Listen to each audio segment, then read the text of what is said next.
welcome to Sectors Up Close. I'm Elena Casas. Our focus today is on semiconductors, and my guest is Aaron Anderson, Senior Vice President of Research at Fisher Investments.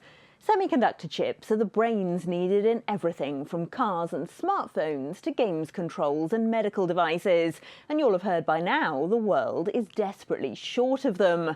Virtually all major car makers have been forced to idle factory lines and cut production, sending global sales of new cars down by about a third from their pre-pandemic average because of the lack of these tiny squares of silicon. And demand is only likely to grow as washing machines, ovens and dishwashers are now all connected to the internet, meaning they need a chip. The Philadelphia Semiconductor Index reflects that surging demand. It's up 35% this year compared to 22% for the wider S&P 500. The global focus on the sector has also increased regulatory scrutiny. Last week, the US Federal Trade Commission sued to block Nvidia's planned $80 billion acquisition of British chipmaker Arm. So, where will the chip industry go from here? To find out, I'm now joined by Aaron Anderson, Senior Vice President for Research at Fisher Investments.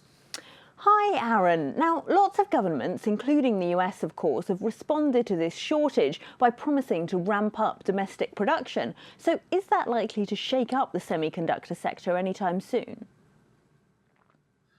Well, great to speak with you, Elena. Yes, I think it will. I mean, the planned investment in semiconductor capacity is absolutely massive, to your point earlier. While a lack of semiconductors has been a thorn in the side of some industries, particularly autos, it's really been a boon for the semiconductor industry itself. You've got booming demand from lots of different sources today. You've got limited supply. Of course, that helps pricing quite a bit. And it just illustrates how much strategic importance there is for many governments around the world to develop domestic semiconductor capacity. And so if you look at the spending plans of China, the US, many governments focusing on semiconductor and semiconductor investment is a key part of their fiscal plans.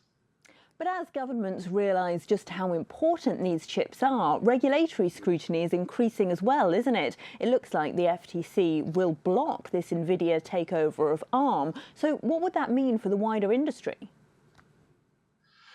Well, I think you're exactly right. I mean, I think we're going to see that type of scrutiny more and more, particularly for these very strategically important areas. They want to ensure that there's sufficient access to important technologies, that no companies are hamstrung by lack of access. And that means that any semiconductor deals are going to get a lot of scrutiny from regulators, just as the one you mentioned has. And I think that just illustrates how strategically important this industry has become. And there's going to be a lot of headwinds to, especially large mergers. Maybe some of the smaller mergers can still go through, but large mergers are going to be somewhat difficult to accomplish in this industry. I don't think that holds the industry back. I think it's just an illustration of how important it's become. What does that mean then for investors? Where is future growth going to come from here?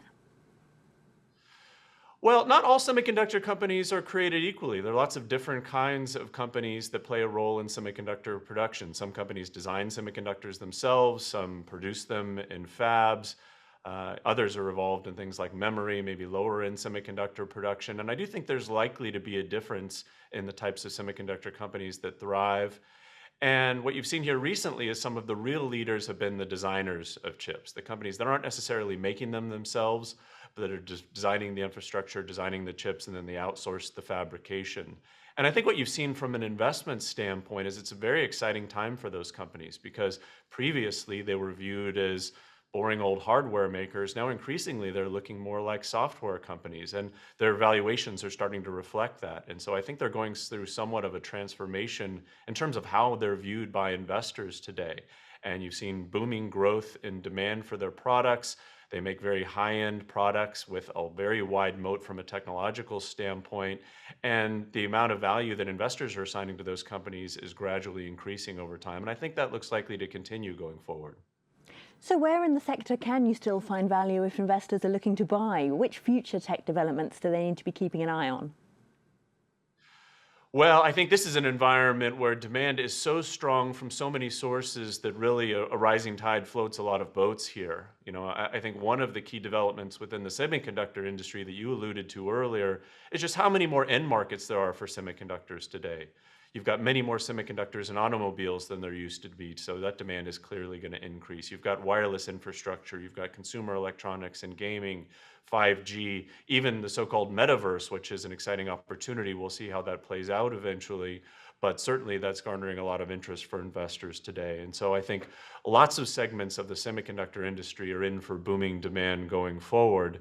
But that doesn't mean that the cyclicality's gone away entirely. I think one thing to be mindful of looking forward is that investment in this industry is likely to be enormous. And so as countries look to build out their domestic semiconductor capacity, that's going to mean a lot of CapEx in the industry. And so those companies tied into semiconductor CapEx, I think, will be some of the key beneficiaries.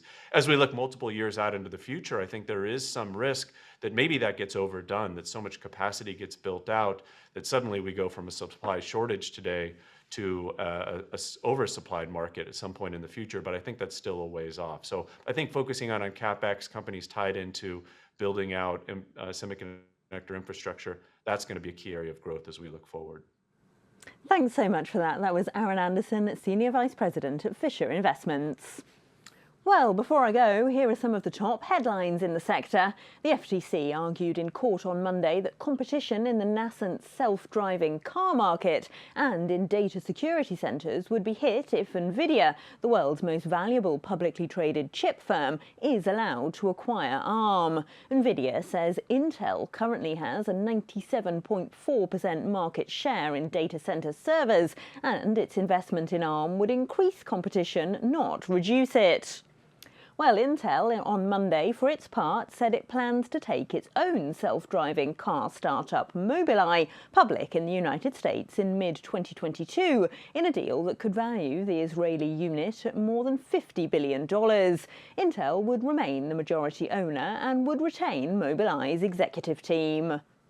And Samsung has announced its biggest reshuffle since 2017. It will merge its mobile and consumer electronics divisions to focus on the chip business. Semiconductors generated nearly two-thirds of Samsung's $13.4 billion operating profit last quarter.